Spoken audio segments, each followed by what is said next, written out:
Jodi Arias became a ward of the state 5 years ago after being arrested for first-degree murder in the death of her ex-boyfriend, Travis Alexander.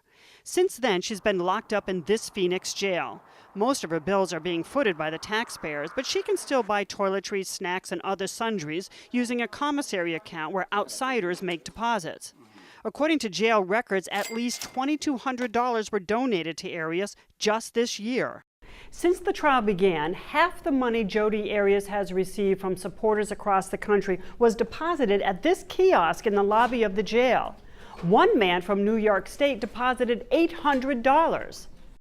Other donations were made online or by calling a toll-free number and using a credit card.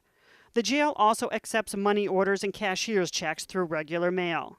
According to Arias' friend Donovan Baring, who did not want to be interviewed on camera for this story, Arias has now asked supporters to send their donations to her mother.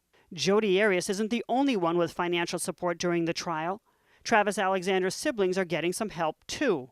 This is getting to be a strain on them, and I started doing the math. 7 siblings traveling from out of state, leaving their jobs, having gas, food, lodging expenses and all that. Kathy Monkman, whose sister was murdered in Arizona in 1988, has become an advocate for the Alexanders. She sits with them in court and is providing support by raising money for them through the website Web Sleuths. I started asking people for donations and started beating that drum out in cyberspace, and then it kind of culminated into one big day. Monkman's goal was to raise $5,000, $10 from 500 people. But she far exceeded that goal when she received $3,500 from a single donor who remains anonymous and who, like Monkman, wants to help relieve the Alexanders' grief.